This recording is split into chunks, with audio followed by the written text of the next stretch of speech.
이상휘 아침저널 파워인터뷰입니다. 최근 두 개의 광장에서 검찰 개혁 집회, 조국 반대 집회가 잇따라 열렸습니다. 걱정하시는 분이 많은데요. 이런 양상에 대해서 그간 말을 아꼈던 문재인 대통령이 처음으로 입장을 밝혔습니다. 둘로 갈라진 광장의 목소리는 언제나 하나로 모일 수 있을까? 이게 요즘 정가의 초미의 관심사, 또 국민들의 관심사가 아닐까 생각이 됩니다. 관련해서요, 오늘은 박원석 정의당 정책위 의장 연결해서 이 이야기 좀 나눠보겠습니다. 의원님 나와 계십니까? 네, 안녕하세요. 오래간만에 뵙겠습니다. 네, 오랜만입니다. 네, 별일 없으시죠? 네, 감기 조심하십시오. 예, 지금 뭐 이 문제부터 좀 짚어봐야 되겠는데요. 국정감사. 어제도 조국 블랙홀에 빠졌다는 그런 지적들이 많은데 야당 측에서는 조국 법무부 장관이 현 상황을 두고 사기단 수괴다 이런 표현 나왔고, 여당은 모욕적이다, 의사록에서 삭제하라 이렇게 방해를 하고 있는데, 정의당 입장에서 봤을 때 국감 어떻게 보셨습니까? 사실 뭐 좀 답답한 심정이죠. 이제 국감이 2주차 들었었고 20대 국회의 마지막 국감인데, 네. 온통 이게 이제 국정감사가 아니고 조국감사라고 할 만큼 거의 모든 상임위에서 조국 장관을 둘러싼 여야 간의 입씨름 이외에 네. 이렇다 할 만한 특색을 찾아보기 어려운 국정감사가 되고 있고요. 그에 반해서 지금 국정에 굉장히 중요한 현안들이 많습니다. 우리 경제 상황도 심상치 않고, 또 지금 북미 간의 이 핵 문제를 둘러싼 실무 협상이 한 차례 결렬이 됐는데 그런 상황도 있고, 아프리카 돼지열병으로 지금 축산 농가의 시름이 깊어지고 있고, 네, 그렇죠. 이런 등등의 현안들이 거의 지금 조국 이슈에 가려져 가지고 보이지 않고 국회가 이런 국정 현안에 대한 대안을 제시를 못하고 있습니다. 네.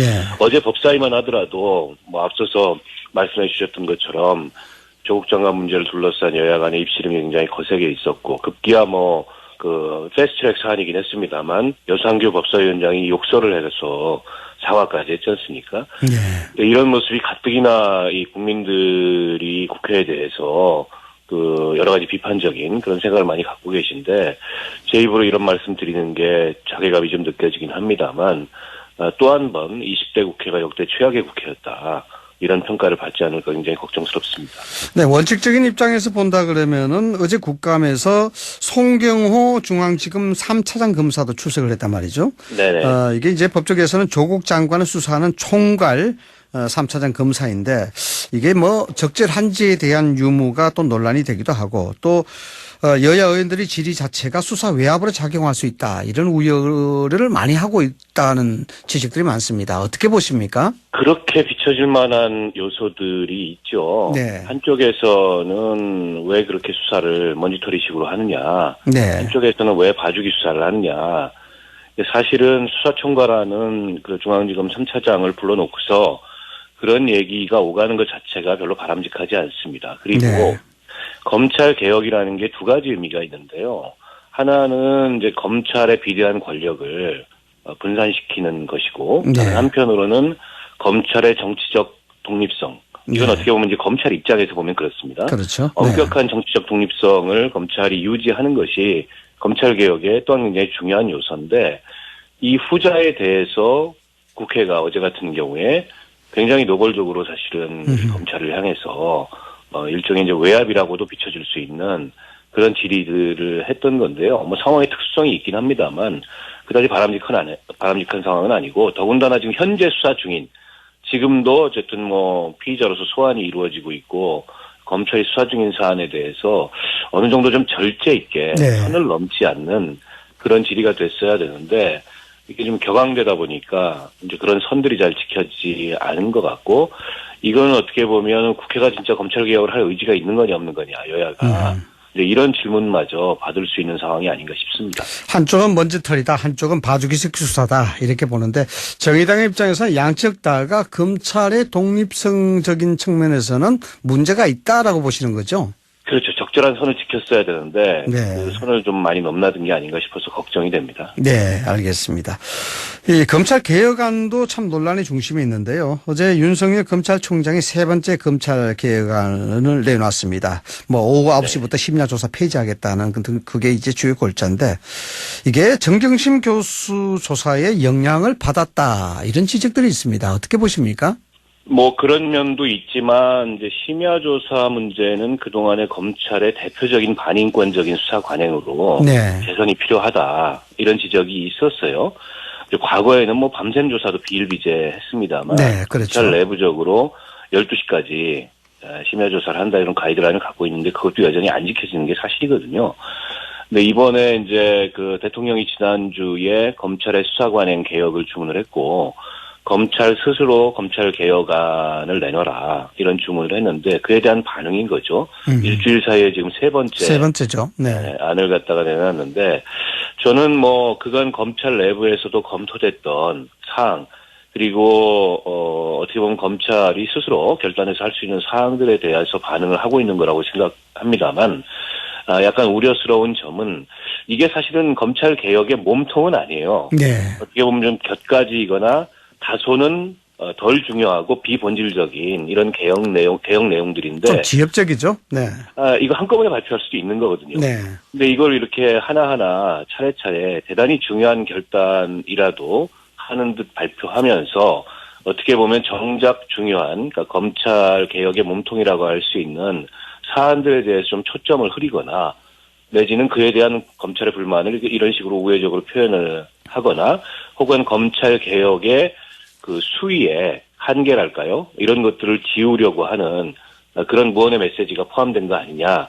이런 시각들이 있는데 그런 점은 좀 걱정이 됩니다. 그래서 네. 이런 검찰 개혁을 둘러싼 논란을 빠르게 해결할 수 있는 방안은 어제 문희상 국회의장이 야사당 대표하고 함께 네. 초월회에서 그런 말씀을 하셨어요. 오늘이라도 국회에서 패스트트랙에 올라간 그 공수처 법안, 수사권 조정 법안을 통과시키면 이 논란은 정리가 된다. 네. 저는 개혁안이 그게 정리된다. 정답이라고 생각합니다. 네. 개혁안이 어제 뭐 이해찬 대표는 참석하지 않으셨습니까? 네, 뭐 초월회가 취지와는 다르게 자꾸 이제 정쟁의 장으로 변질된다. 네. 이런 이제 불만을 표시하시면서 참석하지 않았는데 여당 대표로서는 전 적절한 이 태도는 아니었다고 보고요. 어제 좀 의미 있는 것은 이해찬 대표가 최초로 제안을 했었고, 그렇죠. 정의당 심상정 대표가 잇따라 제안했던 현 상황을 둘러싼 여야 5당 대표 간의 정치협상회의를 갖자라고 제안을 했는데 어제 초월회에서 그걸 합의를 했습니다. 네. 정치협상회의를 뭐 지금 현안이죠. 이 패스트트랙 법안, 뭐 조국 장관 이 현안 이걸 가지고 갖기로 했는데 그 점은 전 초월해서 어제 그 이해찬 대표의 불참에도 불구하고 진전된 사항이 아닌가 그렇게 생각합니다. 네, 진전된 사안이다. 자, 방금 전에 말씀을 하셨습니다만 정의당 입장에서 본다 그러면은 검찰이 이렇게 하나씩 개혁안을 발표하는 것은 어쩌면은 검찰이 그 개혁안에 대한 그런 부담들 이런 것들을 좀 전략적으로 처리하기 위한 것이 아니냐라는 그런 네. 것으로 저 비춰볼 수가 있는데 그렇습니까? 네. 저는 뭐 그런 의도가 일정하게 담겨 있다고 보고요. 네. 물론 이제 그 대외적인 표현은 국민의 뜻이나 국회의 뜻을 받들겠다 이 얘기를 반복을 하고 있습니다. 그러나 기존에 이제 국회에 올라가 있는 법안에 대해서도 그렇고 검찰의 속내가 지금 어떻게 보면 국민들이 요구하고 있는 검찰 개혁에 대해서 좀 불편한 속내가 있거든요. 네. 근데 저는 그게 행여 이 검찰 개혁에 저항하는 모습으로 비춰져서는 안 된다고 생각하고 그러면 지금 윤석열 검찰총장을 향해서 여러 가지 그 여론의 비판이 있는데 이런 것들이 더 커지지 않을까 생각합니다. 네. 때문에 검찰도 지금 이 검찰 개혁이라는 국민의 요구에 동참해야 된다. 저항하면 안 된다 이렇게 생각합니다. 네. 자, 어제 문재인 대통령이 광화문 서초동 집회 관련해서 이제 입장을 좀 내놓았었는데 네. 이게 직접 민주주의의 한 형태다. 대의민주주의를 보완하는 그런 형태로 긍정적으로 작용할 수 있다. 이런 뜻을 비쳤습니다. 대통령의 메시지 정의당에서는 어떻게 평가를 하십니까? 글쎄요. 원론적인 말씀이실 수도 있지만 상황 인식이 다소 아쉽습니다. 네. 실제 광화문의 민심 또 서초동의 민심 둘 다 민심이죠. 그러나 네. 서로 다른 아주 상반된 민심이고 지금 격렬하게 어떻게 보면은 대립하고 있는 민심인데 어쨌든 국정 운영을 책임지고 있는 대통령과 여당의 입장에서는 이런 상황을 어떻게 통합적으로 만들어 나가야 될지에 대해서 고민이 많으실 텐데 근데 이게 국론 분열이 아니다라고 생각하시는 거는 글쎄 좀 저는 제 입장에서는 좀 아쉬운 상황 인식이고 또 직접 민주주의의 한 표현인 것도 맞습니다. 네. 그러나 이제 대의민주주의가 작동하지 않으면 이렇게 직접 민주주의를 통해서라도 민의가 표출될 수밖에 없다라고 말씀을 하시지만 대의민주주의가 제대로 작동하지 않고 있는 것은 정치하는 사람들 책임이거든요. 네. 그러면은 그 책임에 대해서 특히 이제 이 현 정부를 둘러싸고 청와대 정부다 이런 얘기까지 나오는 마당에 여당이 좀 자율성을 가지고서 자기 목소리를 내야 되는데 그렇게 자기 목소리를 내지 못하는 것은 대통령이나 청와대 눈치를 보는 거 아니냐 이런 비판이 있는데 네. 이걸 두고서 대의민주주의가 작동하지 않는다라고 말씀하시는 것은 어떻게 보면 좀 그 지금 상황에 대해서 좀 주체적인 화법은 아닌 것 같아요. 그런 점에서 좀 아쉬웠습니다. 네. 결국 뭐 대의민주주의가 제대로 작동하려 그러면은 협상하는 노력, 설득하는 노력, 뭐 이런 부지런함이 좀 있어야 되는데, 그렇죠. 정의당 입장에서 보기에는 지금 민주당이라든가 청와대가 이런 상황을 타개하기 위한 그런 노력들, 이런 것들이 좀 잘 안 보인다는 얘기시죠? 그렇죠. 그런 점들이 좀 아쉽고 또 야당의 그 정치 공세나 또 정쟁을 위한 정쟁 같은 태도가 좀 문제가 있습니다만 지금 같은 상황이면 대통령이 여야 대표들을 한꺼번에든 아니면 1대1로든 만나서 이런 상황을 좀 타개하고 수습하고 관리하기 위한 그런 제스처를 취하는 것이 오히려 맞았던 게 아닐까 그런 점에서 제가 아쉬움을 느낍니다. 어떻습니까? 정의당 측면에서 이런 대화, 타협할 수 있는 장, 이런 걸 제의하실 생각은 없으십니까? 저희가 이제 제의를 한 거고요. 그래서 네. 여야 5당 간에 이 정치협상회의를 제안을 했고 어제 그게 수용이 됐고요. 네. 정치적 해법을 만들어 나가야죠. 언제까지 이렇게 광장에서 대결을 통해서 한쪽이 한쪽을 이기려는 방식으로 이 문제를 해결할 수가 있겠습니까? 그렇게 절대 해결이 안 나거든요. 네. 그러면 국민의 목소리는 충분히 저는 서초동에서 표출이 됐고 또 광화문에서 표출이 됐다고 생각합니다. 그런 이제 국민의 목소리나 민의를 대표해서 정치하는 그 정당들이 이 상황을 어떻게 타개해 나갈 건지는 이제 정당들의 책임이고 정치인들의 책임이기 때문에 정치적 해법을 더 늦기 전에 만들어야 된다고 생각합니다. 네. 그래서 드리는 말씀입니다만 조국 장관과 관련해서 정의당 입장은 약간씩 변화의 조짐을 좀 보이고 왔습니다. 처음에 뭐 데스노트에서 제외시키고 그다음에 수사의 결과에 대해서 좀 지켜보자는 그런 입장 등등으로 바뀌어 왔는데 지금 이렇게 이제 전국에 대한 해법을 제시하고 뭐 이런 것을 보면은 조국 장관 전국에 대한 정의당의 입장이 변화가 있는 건가요?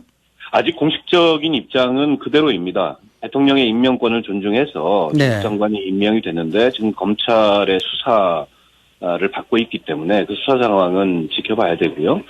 다만 이제 이 상황에서 정치적 수습이나 정치적 그 해법을 만든다면 어쨌든 지금 국회에 올라가 있는 패스트트랙 법안을 빨리 통과시켜야 됩니다. 네. 검찰 개혁에 대한 이제 국민의 그 이 여론에는 별다른 그 이론이 없습니다. 네. 그래서 검찰개혁안은 이제 거의 이제 뭐 국회에 올라가서 마지막 단계에 있기 때문에 이거 하루라도 속히 통과시키고 그게 통과가 된다면 검찰개혁을 소명으로 이 조국 장관이 임명이 됐는데 검찰개혁이 큰 줄기가 해결됐기 때문에 조국 장관의 거취 문제는 상대적으로 가벼워진다는 거죠. 네. 그런 차원에서 저는 정치적 해법을 만들어 볼 수 있지 않을까 이렇게 생각하고 있습니다. 네. 이게 뭐 의도했던 의도하지 않았던 정의당이 민주당의 일종의 그 지지세를 유지하는 지렛대 역할을 해가고 있는데 어떻습니까? 좀 앞으로 입장 변화의 가능성이 있다면 어떤 점에서 입장 변화 가능성이 있다고 보십니까? 일단은 이제 검찰 수사가 어떤 방향으로 결론이 나는지 특히 정경심 교수의 신병 문제와 네. 그다음에 조국 장관 본인에 대한 소환 여부 이게 이제 전국의 하나의 분수령이 되지 않겠습니까? 네네. 그 상황을 저희도 면밀히 주시하고 있고요. 저희가 말씀드리는 정치적 해법은 그 전이라도 가능하다는 겁니다. 그 전이라도 여야 대표가 기왕에 만나기로 했다면 네. 지금 국민이 저렇게 검찰개혁에 대한 그 적극적인 목소리를 내고 계시고 그럼 이거 하자 국회에서 네. 지금 패스트트랙 올라가 있는 공수처 수사권 조정 이거 통과시키자라는 걸 합의할 수 있다면 그 이후의 해법은 상대적으로 가볍고 어떻게 보면 좀 출구를 찾을 수 있다는 거죠. 네. 어쨌든 뭐 이런 조국 정국의 파장 그 여파로 인해서 보수 정당들은 또 지지도가 상승하고 있고 민주당이 좀 하락하는 그런 국면을 보이고 있고 여기에다가 정의당도 여기에 좀 미치는 피해가 좀 있다고 보는데 어떻습니까? 네. 네. 뭐 사실은 지금 그 정당 지지율이나 대통령 업무 수행에 대한 지지율이 떨어지는 것은 좀 자연스러운 흐름인 것 같아요. 워낙 이 상황에 대한 국민들의 비판적인 여론이 있고 또 이게 장기화됐지 않습니까? 네. 그러면 중도층 민심이 여기에 대해서 굉장한 피로도를 느껴요. 지금 벌써 2달째 똑같은 문제를 가지고 반복을 하고 있기 때문에 그런 게 이제 여론의 반영이 돼서 지지율이 좀 떨어지는 거라고 보고 정의당에 대해서도 국민들이 그런 아쉬움이나 불만을 좀 표현하시는 거죠.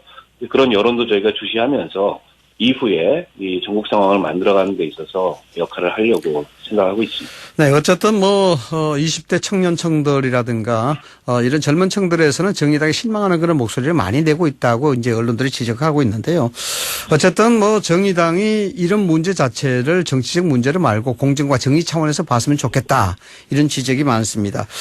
그런 측면에서 본다면은 이 전체성이 좀 약간 혼란을 겪고 있지 않느냐라는 지적도 있습니다. 그렇습니까?